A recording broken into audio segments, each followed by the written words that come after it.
بسم اللہ الرحمن الرحیم۔ پیارے دوستو، السلام علیکم۔ آج میں آپ لوگوں کی خدمت میں پاکستان کے داخلی اور خارجی دشمن کی پہچان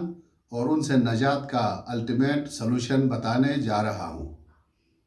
جیسا کہ آپ سب واقف ہیں، اللہ تعالیٰ نے حضرت آدم علیہ السلام کو زمین پر بسانے سے پہلے دو دشمنوں سے آگاہ کیا۔ ایک داخلی دشمن جو نفسانی خواہشات کی شکل میں ہمارے وجود کے اندر موجود ہے، اور ایک بیرونی دشمن جس کو خارجی دشمن کہتے ہیں، جو کہ ابلیس ہے، جس کو شیطان بھی کہتے ہیں، جو ہمارے خواہشات کے ذریعے ہمیں اپنا شکار بنا لیتا ہے۔ اللہ تعالیٰ نے تجربے کے ذریعے سے حضرت آدم علیہ السلام کو یہ درس بھی یاد کروایا کہ بیرونی دشمن داخلی دشمن کے ذریعے ہمارے وجود پر حملہ آور ہو کر ہمیں انسانیت کے اعلیٰ مدارج سے گرا کر حیوانیت کے پسترین درجے کا شکار کر دیتا ہے، جس کو اسفل السافلین کہتے ہیں۔ تو پیارے دوستو، سوال یہ پیدا ہوتا ہے کہ انسان کس طرح سے ان دونوں داخلی اور خارجی دشمنوں کا مقابلہ کرتے ہوئے اپنے آپ کو انسانیت کے دائرے سے نکلنے نہ دے۔ اللہ تعالیٰ نے قرآن پاک میں اس کا بھی آسان حل بتا دیا ہے۔ اللہ تعالیٰ فرماتا ہے کہ نماز انسان کو لامحدود طاقت سے وابستہ کر دیتی ہے، جو تمام تر طاقتوں کی سرچشمہ ہے۔ انسان ریگولر نمازی بن جائے تو چٹان کی طرح مضبوط اور سمندر کی طرح بہکرا ہو جاتا ہے۔ ذوق بندگی نہ رکھنے والوں پر نماز بار گرا ہے، جبکہ خشوع کرنے والے نماز سے لذت اور سکون حاصل کر لیتے۔ تو میرے پیارے دوستو، حضرت امام جعفر صادق علیہ السلام سے روایت ہے کہ حضرت علی علیہ السلام کو جب بھی کوئی پریشانی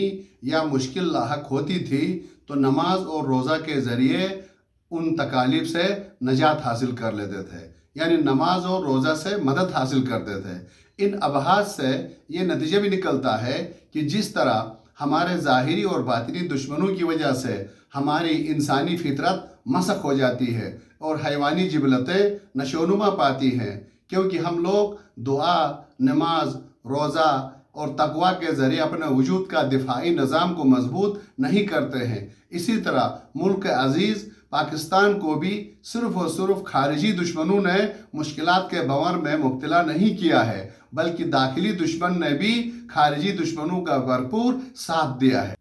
تو پیارے دوستو، پاکستان کے ظاہری اور باطنی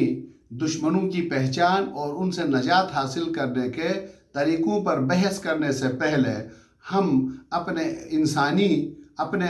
انسان کے اندر موجود داخلی اور خارجی جو دشمن ہے ان کی پہچان کر لیں، اور ان کی پہچان یہی ہے کہ ہمارے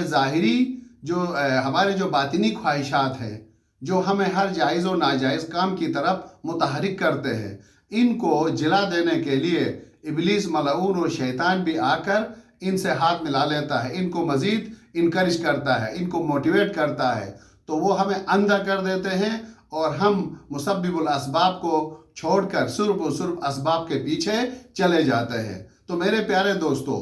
آئیے ہم پہلے تقوی اور پرہیزگاری کے ذریعے، نماز اور روزہ کے ذریعے اپنے نفس اور وجود کو طاقت بخشے، پھر ملک عزیز پاکستان کو بھی داخلی اور خارجی شیاطین اور دوست نما دشمنوں سے نجات دلا سکتے ہیں۔ جیسا کہ آپ کو معلوم ہے کہ اگر لا الہ الا اللہ پڑھنے والے، شیطان ہر اس شخص کا دشمن ہے جو لا الہ الا اللہ پڑھتا ہے، جو توحید پر ایمان رکھتا ہے، جو محمد رسول اللہ کو اپنا ایمان کا حصہ سمجھتا ہے۔ تو جس طرح شیطان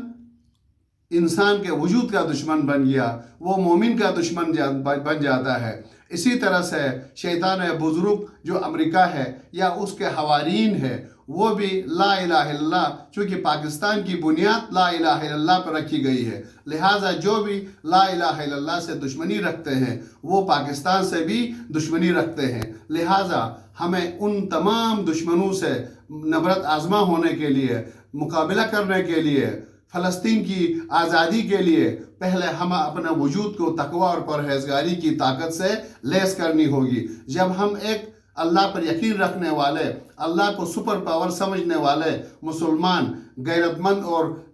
دیندار مسلمان بنیں گے تو ہم ہر شیطانی قوتوں کا مقابلہ کر پائیں گے۔ جب ہم ہر گناہ سے، ہر نجاست سے پاک رہیں گے تو ہمارے وجود کے اندر غیبی طاقت پیدا ہوگی، اور اسی طاقت کے ذریعے سے ہم تمام شیطانی قوتوں کا، سعونی قوتوں کا مقابلہ کرتے ہوئے اپنے سرزمین کے ساتھ ساتھ جو بھی ہمارے کعبہ ہے، ہمارا بیت المقدس ہے، جن کی حفاظت کرنا ہمارا ایمان کا حصہ ہے، ان کا مقابلہ کر کے ان مقدس اداروں کی، ان مقدس مقامات کی حفاظت کر پائیں گے۔ تو اللہ تعالیٰ سے دعا ہے کہ وہ ہمیں مدد کا، ہمیں توفیق دے کہ ہم ملک عزیز پاکستان کو اسلام